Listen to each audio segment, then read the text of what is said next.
J-Lo brought the gun into the club for Diddy. I got pow-powed in the face.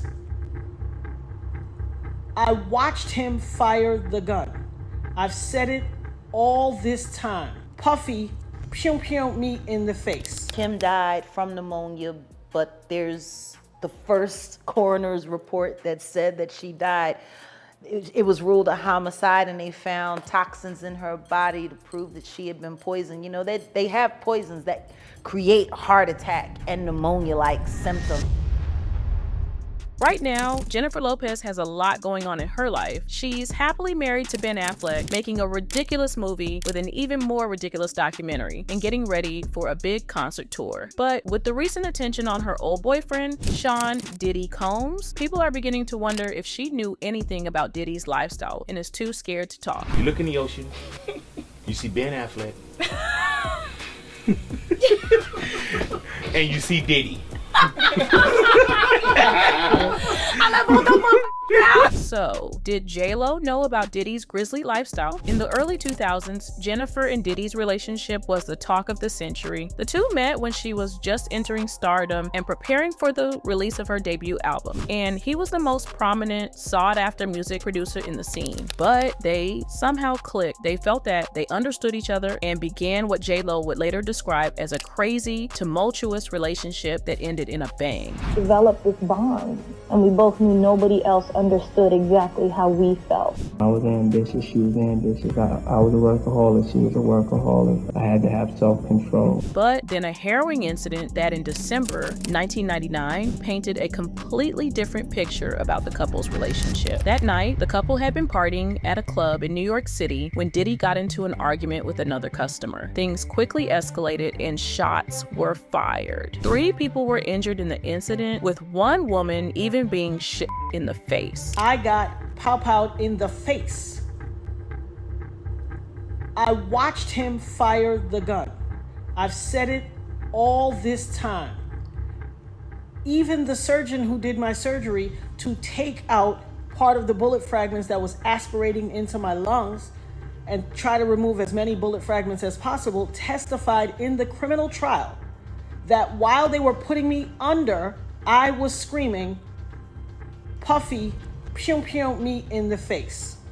After the incident, Diddy grabbed J-Lo's hand and left the scene. At the end of the day, I think he was not fleeing a crime scene. I think he believed that he was fleeing for his life. When the police later stopped the Mercedes Diddy was driving, they discovered a stolen revolver near J-Lo's feet. She, along with Diddy and his bodyguard, were arrested and taken into custody on suspicion of criminal possession of a weapon. J-Lo and Diddy spent 14 hours in police custody, with J-Lo reportedly being handcuffed to a pole. The policeman who was on duty later said that J-Lo was a complete mess. She was crying all over the place. She was just upset about the whole thing. Obviously, nobody really wants to be arrested. Since there was no evidence against her, J-Lo's charges were dropped and she was ultimately released, while Diddy and his bodyguard got indicted on 2 counts of criminal possession of an unregistered gun and attempted bribery for allegedly trying to get the bodyguard to claim the weapon was his. The incident completely traumatized Jennifer and caused a strain on the couple's relationship, but it wasn't really what broke them up. Oh God, I mean, we went through some very traumatic events. Being a high-profile music mogul in the 90s, Diddy had a reputation for being a ladies' man. He worked hard and partied harder, sometimes at the same time. The producer, also known as Puff Daddy, went to nightclubs daily to socialize with other artists and fans, and often didn't come home until the next day. His irresponsible, reckless behavior sparked suspicion in Jennifer. Jennifer would later say in an interview that in the 2 years that the two were together, Diddy had cheated on her on multiple occasions. It was the first time I was with someone who wasn't faithful. I never caught him, but I just knew he'd say he was going to a club for a couple of hours and then never come back that night. At the time, J-Lo was completely in love with Diddy, but he did not feel the same way as he was still in love with his ex, Kim Porter. Oh, and did I mention that he had actually cheated on Kim with J-Lo? Yeah. He would later explain that he had decided to test the waters with J-Lo in part to make him jealous so that she would come running back to him. In fact, he used to call Kim 50, 60 times a day while still seeing Jennifer. Jennifer, she definitely a bad chick, but I was still in love with Kim, you know what I'm saying? So I couldn't marry Jennifer if I was still in love with Kim. Jennifer said that the relationship and Diddy's infidelity took her to some pretty dark places. She said, "I was totally crying, crazy, and going nuts. It really took my whole life in a tailspin." On top of this, the gunfire incident put the couple in a completely different light with the public. And Jennifer had to endure public scrutiny after Diddy was arrested. Our relationship was so in the press that people didn't really take it a serious relationship. It didn't work out. For me, it was a little more gradual. It wasn't right for me. Eventually, in 2001, Jennifer broke things off with Diddy as she didn't see a future where he could be a dependable father to their hypothetical kids. I had to think, do I want to be home with kids in 10 years wondering where somebody is at 3 in the morning? But Diddy didn't want their relationship to end, even sending her doves as gifts in a romantic gesture to get her back. And they released like hundreds of doves, white doves. Oh my God, I can't breathe. Right, and I was like, Oh my God. Did it work? Did you go back with him? no. Looking back on her time with Diddy, J-Lo said they were young and not ready to get serious. Instead of just being her boyfriend, Diddy was more like a mentor to her. She's come to realize how much he influenced her career. He taught her a lot about the music business and helped her become the amazing artist she is today. It was necessary. He was meant to be at that moment to teach what I needed to know about the music business, about what kind of artist I wanted to be in the music industry. While J-Lo's relationship was over 2 decades ago, the ghost of boyfriends past might be coming back to haunt her, especially since one of the victims in the club incident wants to reopen the case. How is J-Lo involved in Diddy's recent scandal? A few weeks after the Homeland Security raids on Diddy's homes in Los Angeles and Miami, plus multiple lawsuits alleging abuse and trafficking, there's been renewed interest in other past allegations against J-Lo's ex-boyfriend. This includes the woman from the nightclub incident who now claims that it was Diddy who fired a gun in her face. The woman, who's been identified as Natalia Rubin, said in an interview that she was even willing to undergo surgery to have part of a bullet removed that's still in her face if necessary to reopen the case. I literally watched them pull out the guns. I've had a clear point of view. I mean, for God's sake, I got shot in my nose. I was facing them directly. I watched everything occur and have described it, vehemently to all parties involved. Diddy and the bodyguard were acquitted of the charges after weeks of trial, but some observers said that the case had a fall guy as one of Diddy's proteges. A 21-year-old rapper named Jamal Shine Barrow, who was with the Diddy at the club, was convicted of 2 counts of assault, as well as reckless endangerment and gun possession, and served nearly 9 years in prison. However, no one was ever charged and found guilty of the gunfight itself. If they decide to look into the case again, J-Lo might have to go through that scary incident all over again by talking about it in court against her ex-boyfriend. There's also a chance she'll be asked about the gunfight again because there's a lawsuit against Diddy and actor Cuba Gooding Jr. by a producer named Rodney Lil Rod Jones Jr. He's one of many people suing Diddy, saying he did bad things like abuse. Jones updated his lawsuit on the same day that the police raided Diddy's house, saying that Diddy displayed his guns and bragged about getting away with shitting people. In a lawsuit by Jones, it's claimed that Diddy admitted to being responsible for the shitting in the nightclub New York City with rapper Shine. Jones also said that J-Lo brought the gun into the club for Diddy and gave it to him after he got into a fight with someone else. Another report by USA Today mentioned that Cassie Ventura, Diddy's ex-girlfriend, said in her own lawsuit that he made her hold his guns. In her lawsuit, Ventura accused Diddy of many horrific things that he had allegedly done to her during their 13-year on-again, off-again relationship. She said in a statement, "After years in silence and darkness, I am finally ready to tell my story." The next day after Cassie filed her lawsuit, Diddy agreed to settle for an undisclosed amount of money, which some sources estimate to be $30 million. However, more people are still coming forward with their own horror stories about Diddy. And now fans can't help but wonder what J-Lo knows and if she faced experiences and is just too scared to come forward. Is J-Lo scared to talk?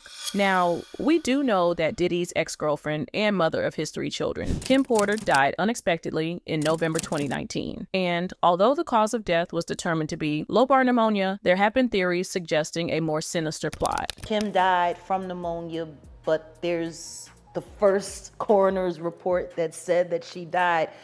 it was ruled a homicide, and they found toxins in her body to prove that she had been poisoned. You know, they have poisons that create heart attack and pneumonia-like symptoms. Singer Al B. Sure, Kim's ex and father of her firstborn son, was among those who spoke about their suspicion on the manner of her death. He wrote on his Instagram, "Just found this footage from the morning I learned of Lady KP's aka Kim Porter's murder and how it ripped the soul from my physical body." He would go on to state, "I do know very clearly that Kimberly didn't just check out all of a sudden over pneumonia. That's some bull."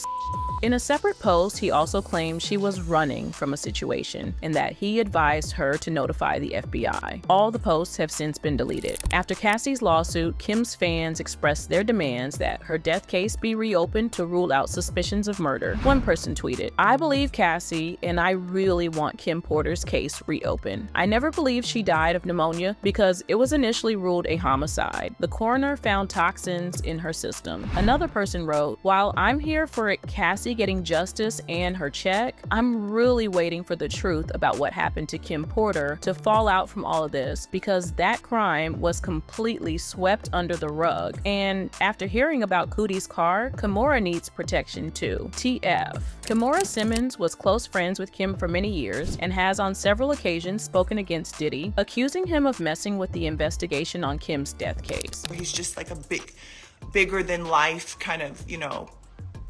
powerhouse, and so he just kind of turns and manipulates the press and people and to believe, anything like gaslighting, She has also accused him on multiple occasions of wanting to harm her and her kids. You guys know how much my family means to me, and you know how much my kids mean to me, and you guys know, all of you that know me absolutely know what kind of mother I am and what kind of family dynamic I have over here. After Cassie's lawsuit, Kimora posted this cryptic message to her Instagram story saying, "As you sow, so shall you reap."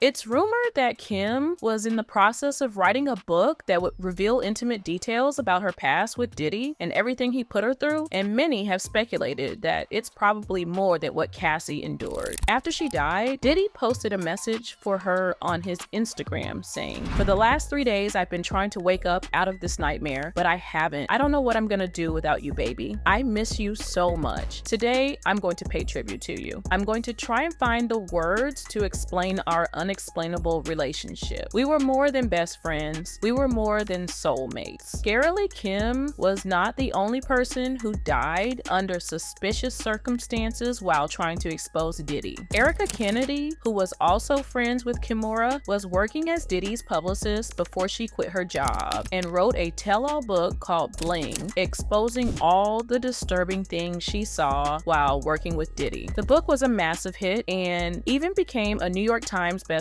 People like the book because it's a good book and it's funny and it's an entertaining read, but also because I think people are really fascinated by the hip-hop world. And this book really takes you behind the scenes and shows you like really what's going on in that VIP room at the P. Diddy party. But this is where things get creepy. Just after the book came out, Erica was found dead in her home in Miami. Just like him, she had no medical issues, and to this day, the cause of death has never been released. Diddy has vehemently denied doing any of the things people are accusing him of in the lawsuits. His lawyers called some of the claims money grabs or just not true. Diddy has also not been charged with any crimes related to the government raids on his homes. His lawyer, Aaron Dyer, says Diddy is innocent and criticized the raids for being too forceful. This unprecedented ambush, paired with an advanced, coordinated media presence, leads to a premature rush to judgment of Mr. Combs and is nothing more than a witch hunt based on meritless accusations made in civil lawsuits. But if any of these speculations are to be believed, then J-Lo has every right to be scared. What do you think? Let me know in the comments sections, and don't forget to like, subscribe, and hit the bell button.